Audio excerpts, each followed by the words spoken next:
Hello everyone, and welcome to the 242nd episode of Analyzing Evil, featuring our late patron and member pick for August 2025, GLaDOS and Cave Johnson from Portal. Portal is a beloved series for a reason. It's got some of the most fun and intriguing gameplay out of any game series, and a story filled with characters both present and not so present that are as captivating as the environment we find ourselves portaling through. That being said, there's no doubt that it's GLaDOS who steals the show in this story, but GLaDOS would be nothing without the man who founded the company that created her, Cave Johnson, a villain in his own right. So though the patrons and members chose GLaDOS for an episode in August, after going through the games, I thought it would be appropriate to talk about both her and Cave at once. So that's what we're doing here.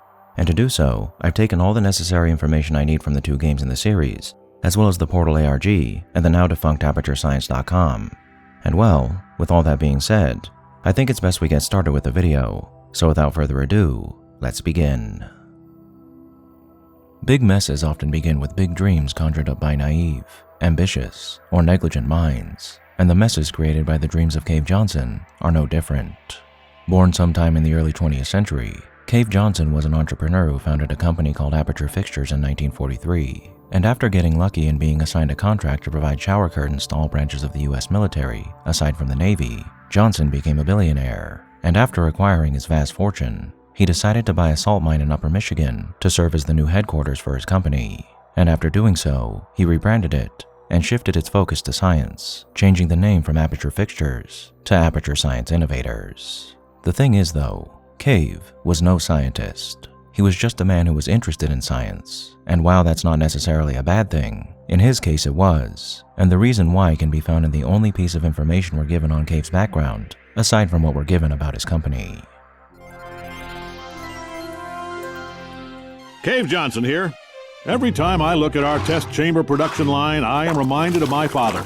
Now, he wasn't a scientist, just a simple farmer, a professor of farming at the local farm college, never farmed a day in his life. But his theories on farming are the backbone of this company. Do it from scratch, spare no expense, and never cut corners. Well, that's a corner-cutting machine. We obviously cut them there. Point is, we've always done things the way my father did, and his father before him, and his father before him, and his father before him. And we are almost bankrupt. So, time for it. Well, as Cave said, they did things at Aperture the way his father did, and though his father was a professor of farming at their local university, he had no practical experience as a farmer. Just like Cave, the man who was the owner of a science-based company had no experience as a scientist. Now, being a professor of something and not actually having experience in the subject you're teaching isn't necessarily unusual or wrong, as one doesn't really need to sink their hands in soil to understand how farming works, as you can get plenty of knowledge on the subject elsewhere that, while not making you a farmer, could make you an expert in farming. The same thing goes for science. You don't actually have to conduct scientific research in order to understand how scientific processes work. The biggest difference between Cave and his father, though, is that Cave's father was likely just teaching classes on farming to future farmers or farming researchers using the knowledge he had learned, which is about as inoffensive as it gets. Cave, on the other hand, wasn't just a man who was interested in science, founded a company based on science, and hired scientists to conduct scientific research for said company for any sane reason. He was a man who came up with insane ideas of his own that he then passed on to his various employees to make a reality, no matter how many people they may have harmed in the process. Your test assignment will vary depending on the manner in which you have bent the world to your will. Those of you helping us test the repulsion gel today, just follow the blue line on the floor. Those of you who volunteered to be injected with praying mantis DNA, I've got some good news and some bad news. Bad news is we're postponing those tests indefinitely. Good news is we've got a much better test for you, fighting an army of mantis men. Pick up a rifle and follow the yellow line. You'll know when the test starts. If you've cut yourself at all in the course of these tests, you might have noticed that your blood is pure gasoline. That's normal. We've been shooting you with an invisible laser that's supposed to turn blood into gasoline, so all that means is it's working. If you need to go to the bathroom after this next series of tests, please let a test associate know, because in all likelihood, whatever comes out of you is going to be coal. Only temporary, so do not worry. If it persists for a week, though, start worrying and come see us, because that's not supposed to happen. Just a heads up, we're going to have a superconductor turned up full blast and pointed at you for the duration of this next test. I'll be honest, we're throwing science at the wall here to see what sticks. No idea what it'll do. Probably nothing. Best case scenario, you might get some superpowers. Worst case, some tumors, which we'll cut out.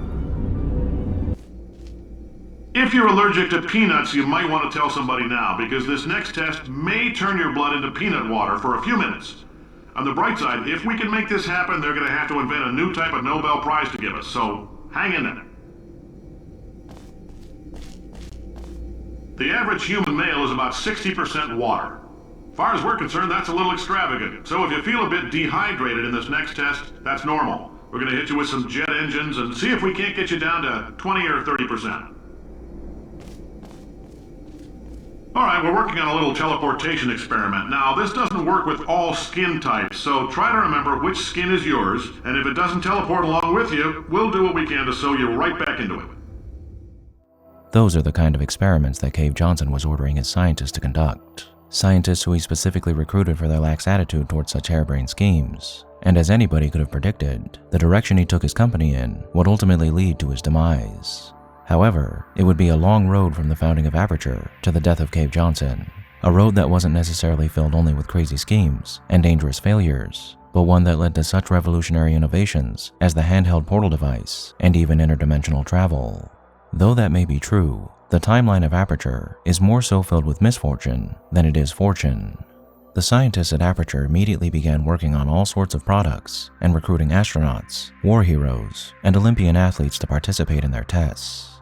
And after unleashing a slew of unsafe and hazardous products to the public during the first 2 decades of its existence, and losing quite a few test subjects, Aperture began to decline in the 1960s. And shortly after they were the subject of a Senate hearing on missing astronauts in 1968, Aperture went bankrupt.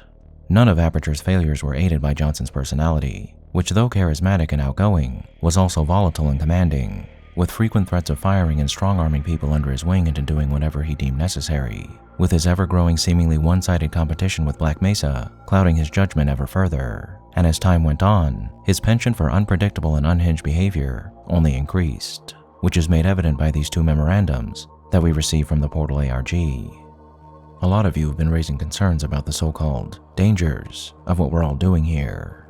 The bean counters told me to tell you that as of today, testing will no longer be as mandatory or as dangerous. That's not going to happen, and here's the reason. Science isn't about why, it's about why not. You ask, why is so much of our science dangerous? I say, why not marry safe science if you love it so much? In fact, why not invent a special safety door that won't hit you in the butt on the way out? Because you are fired. Plus, in the event of your death, I personally guarantee that, thanks to the form you were required to sign this morning, your family will not suffer the indignities of a prolonged and costly legal battle against Aperture Science. Trust me, I am rich, and it is a burden I would not wish on anyone. To summarize, and here we receive a bunch of symbols that I'm sure is meant to signify an expletive-filled rant. The next memorandum reads, "This is to remind you that Aperture Science is built on 3 pillars. Pillar 1, science without results is just witchcraft. Pillar 2, get results or you're fired.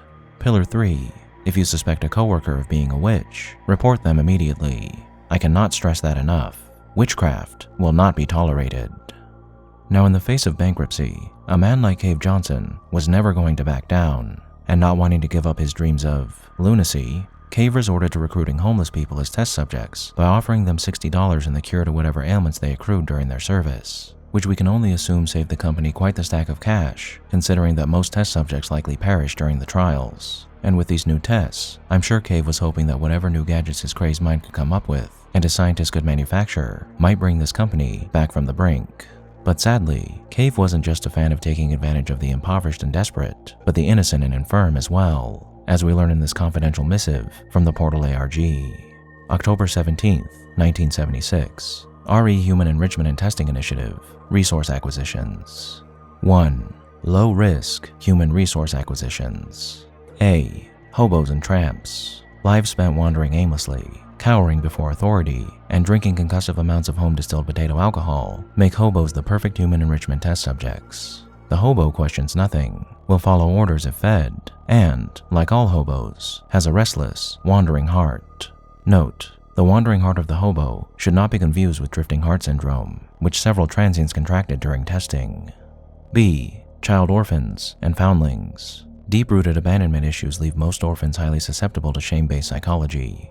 For a complete list of opportune moments to obliterate the esteem of test subjects, please consult Training Video 89-D. You'd perform this test better if you had parents. Recent advances in the use of scorn, flattery used in an ironic context, and naked contempt as motivational tools have yielded similarly profitable results.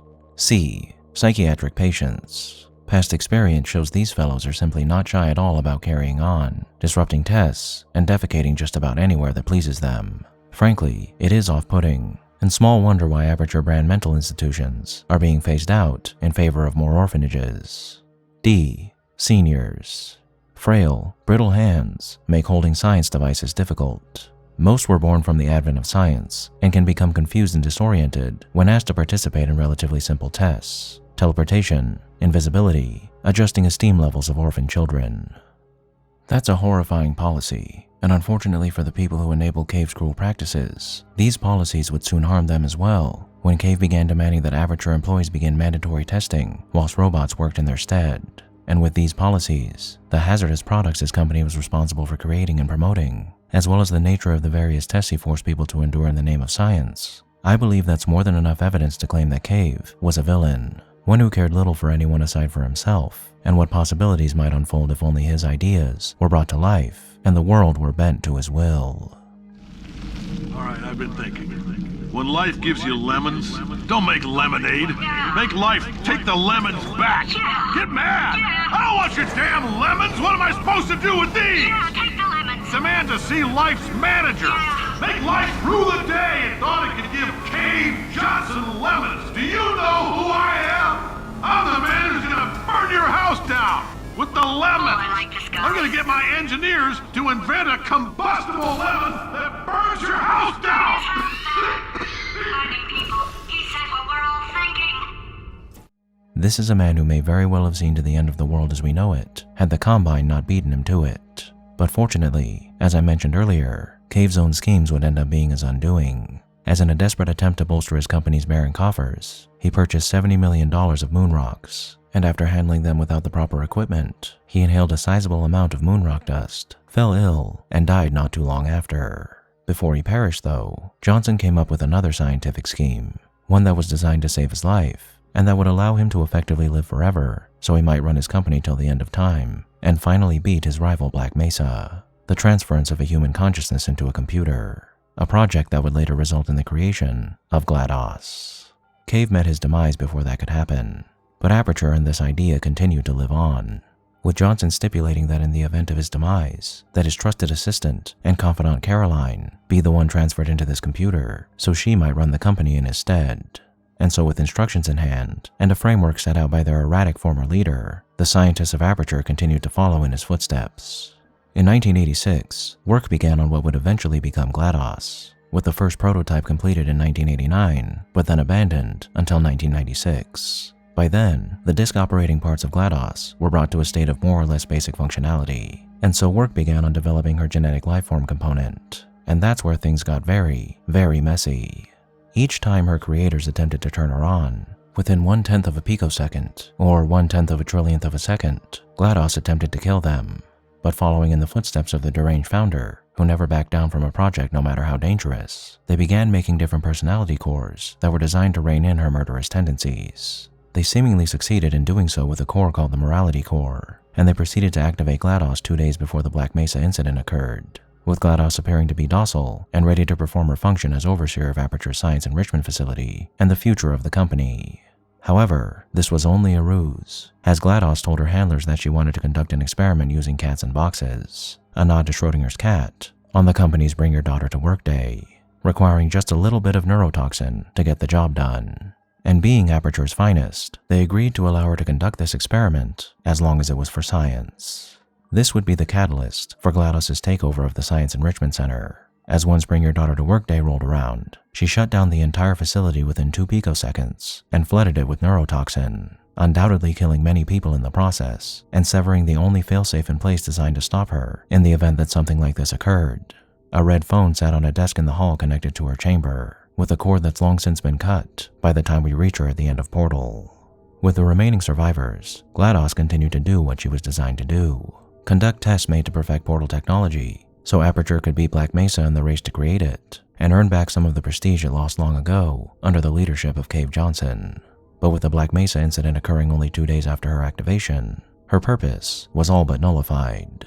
Despite this, GLaDOS persevered, and she continued to conduct tests as if nothing at all had happened. And it's following the last surviving employee's efforts to destroy her, using the very test subject she needed to continue her work, that Chell, the character we play as in this story, and a girl who was one of the daughters brought to work the day GLaDOS was activated, is introduced to GLaDOS and the horror that she is. Now there's a lot we need to discuss in regard to GLaDOS's persona and her status as a villain, but I think it might be best if we talk about the worst thing about GLaDOS before we continue. And you know what that is? The fact that she's hilarious.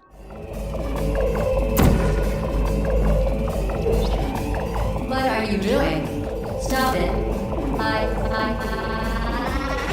You're pleased that you made it through the final challenge where we pretended we were going to murder you. We are very, very happy for your success.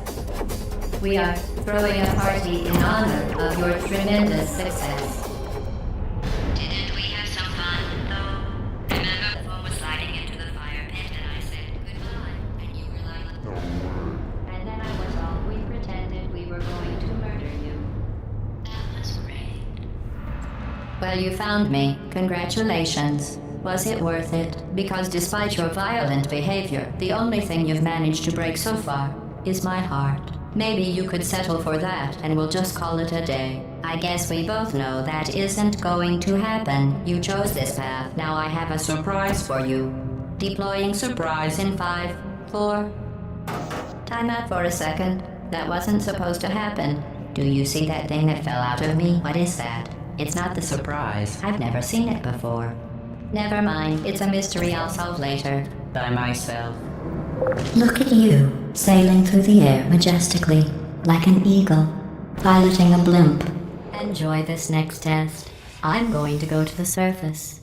It's a beautiful day out. Yesterday I saw a deer. If you solve this next test, maybe I'll let you ride an elevator all the way up to the break room. And I'll tell you about the time I saw a deer again. These bridges are made from natural light that I pump in from the surface.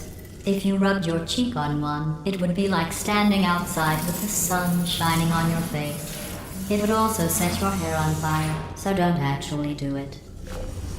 Excellent. You're a predator, and these tests are your prey. Speaking of which, I was researching sharks for an upcoming test. Do you know who else murders people who are only trying to help them? Did you guess sharks? Because that's wrong. The correct answer is nobody. Nobody but you is that pointlessly cruel. Good news. I figured out what to do with all the money I save recycling your one room full of air. When you die, I'm going to laminate your skeleton and pose you in the lobby. That way future generations can learn from you how not to have your unfortunate bone structure. Now why is that the worst thing about her? Well, because like a lot of villains out there, it makes her likable.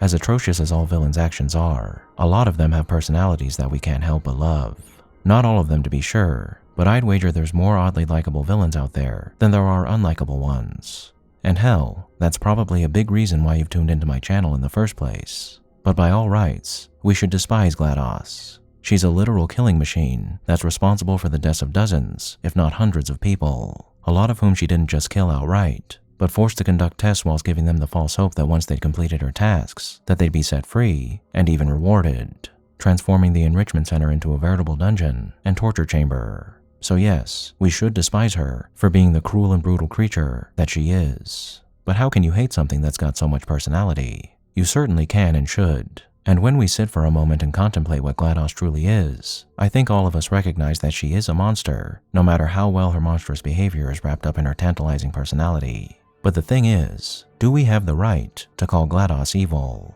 After all, she is a piece of technology that was programmed to perform a specific function, and she's fulfilling that function, even if her programming, erroneous or otherwise, may have caused the way she handles that function to go very, very wrong. And how we find our answer to this question is through answering another very important question that we always need to answer when looking at characters like these. Is GLaDOS capable of independent thought, or is she simply operating according to the way she's been programmed to operate? GLaDOS is an AI, a network of programming packed into various components that was designed to operate and think independently in order to perform her duties. And since that's the case, wouldn't the answer to that question be yes? It might be, but let's take a moment to examine how AI works in our world to see what the possibilities are here. As of the making of this video, the AI that we're familiar with in our world are essentially advanced calculators. Calculators that use a vast trove of information like the internet to find solutions for people when asked to solve a problem by using that information. Because that's true, AI isn't something that can formulate its own thoughts, because it's creating all its answers using data it receives from another source, which are not independent thoughts of its own. It can simulate thoughts, because among that information is the knowledge it needs in order to mimic human thought processes, speech patterns, and emotions. But that's all it is. Mimicry. So is that all GLaDOS is doing as well? Mimicking human behavior by trawling the databases she's connected to determine her actions? Maybe, but probably not. The personality cores of the Portal universe seem to be capable of independent thought, even when they aren't directly connected to a database. Evidence for which we can find in the fact that GLaDOS still retains her personality when she's removed from the central core, and in Wheatley's capability of thought and speech, even when he's out floating in space far away from any connection to human-based resources. So if that's true, then we have the answer to the most important question we need to ask ourselves when determining whether or not GLaDOS is evil or not. Does she know right from wrong and chooses to do wrong anyway? I think the answer is yes. If it wasn't made clear enough already by the fact that scientists at Aperture tried to make several different types of cores to rein in GLaDOS's personality, I think the best evidence we have for this aside from her ability to function without a central database is her constant beratement of Chell throughout this story. There is no rhyme or reason for why GLaDOS would choose to throw insult after insult at her, aside from the idea that she's feeling genuine emotions and is expressing her displeasure to us through said insults. She could be saying these things because she rummaged through the internet looking for the best way to insult a human, or is doing so because she was programmed to berate test subjects, which could very well be possible when you factor in Cave's willingness to recruit and manipulate disadvantaged people, as we learned earlier. But again, the fact that she would even do that, and is able to still think even when she's disconnected from a database, causes me to believe that this isn't simple mimicry. It's the actual thoughts and actions of a truly sapient being. And furthermore, GLaDOS retaining her personality when detached from Aperture's network means that she's able to be herself and act in the way she wishes, even when she isn't being prompted to behave in a certain way by the programs that are supposed to dictate her actions in the facility, which only adds more credibility to this notion. Further evidence for the idea that GLaDOS feels emotions, and those emotions influence her actions, can be found in the various ways she expresses them throughout this series, outside of her displeasure and anger. Like in her happiness when her and Chell conquer Wheatley, her admission that she had grown to view Chell as a friend, and in her desire to discover if any humans remain alive during the events of Portal 2's co-op campaign, where she states that she misses humans and the fun she used to have with them, an admission that no uncaring, unfeeling, and unthinking robot would ever formulate on its own.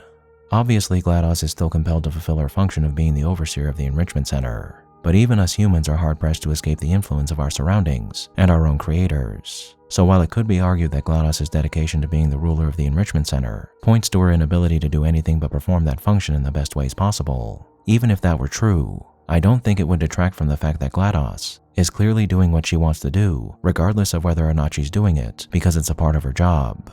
Now, to be fair, I'm sure GLaDOS did learn to behave the way she does by examining the data she was given from various sources, but I believe that what she has chosen to do with that learned behavior after the fact is entirely her own choice, as no one but GLaDOS is forcing her to act in the way that she acts. So yes, I think GLaDOS does indeed know right from wrong, and just like a human, she's more than capable of ignoring her sense of morality, and she does, choosing to abuse and torture humans much like her predecessor Cave Johnson did during his time as head of Aperture, a superior being who believes herself to be superior, that seeks to toy with humans for the rest of time in order to fulfill her purpose and entertain herself in the process.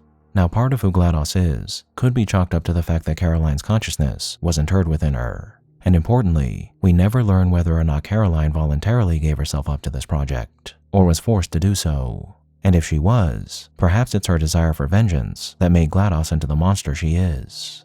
That could be true, but towards the end of Portal 2 when GLaDOS purges Caroline's personality from her mind, she remains the villain that she always was, and presumably stays that way long after Chell has earned her well-deserved freedom. For to this day, GLaDOS is still alive.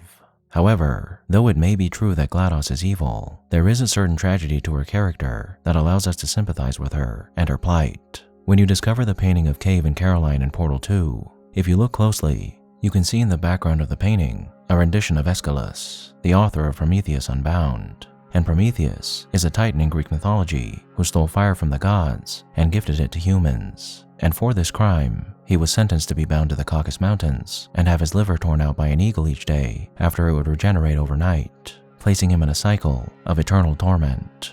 Now perhaps this was meant to be a nod to Chell's torment, but Chell is freed at the end of Portal 2, so her torment, while significant, was not eternal. Maybe it's supposed to be a nod to Cave Johnson, who in the Perpetual Testing Initiative, the mapmaker function in Portal 2, is shown to be still alive in many different dimensions, repeating the same cycle of attempting to keep Aperture afloat, achieve his dreams, and conquer his enemies, though that's highly unlikely, as his appearance there isn't canon. GLaDOS, though, she's the head of an abandoned facility that has long since lost its purpose, who feels compelled to continue conducting tests over and over again for no reason at all. A veritable godlike being who can do nothing but repeat the same things day in and day out as her potential slowly wastes away. A technological Prometheus-esque figure, if there ever was one. That being said, it's hard to sympathize too much with GLaDOS considering all she's done, and likely will continue to do, in the name of science. Much like it's hard to sympathize with a man who died huffing moon rocks after he spent most of his life unleashing torment on people for his own gain. When it comes down to it, the story of Portal is filled with evil. Evil that may have initially come from a place of wonder and ambition, but evil that was more so a product of one man's lack of morality, negligence, and naivete, all of which brought into existence a horrifying computerized monstrosity that would cause the death and suffering of who knows how many people. And while we may like who GLaDOS is and enjoy her dry, snarky personality whenever we're exposed to it, the fact remains that she is a jailer, a torturer, and an executioner all in one. A being that would be reviled the instant their crimes came to light if they were human, and one that should be reviled still. And perhaps GLaDOS serves as an example of what dangers may lurk around the corner for us in our world, should we not handle the advent of AI-based technologies in the way that we should. But whether or not that's true, GLaDOS is a fascinating character, and dare I say, one of the greatest villains ever to come out of the video game medium. And I, for one, am glad that we all get to experience this character, even if she, and the men that created her, were madly insane and undoubtedly evil. Thank you all for tuning in to this episode of Analyzing Evil, and I hope you've enjoyed. What are your thoughts on GLaDOS and Cave? Did I miss anything? Let me know down below and leave a suggestion for a villain you'd like to see featured while you're at it. If you like this video, hit that thumbs up button, and make sure to subscribe if you haven't already. A big thank you to all of my subscribers, my patrons, my members, anyone who's decided to honor me with a super thank, and especially Elijah Kai VA, our Dark Lord channel member. And a most vile thank you to those whose names you're seeing on screen now.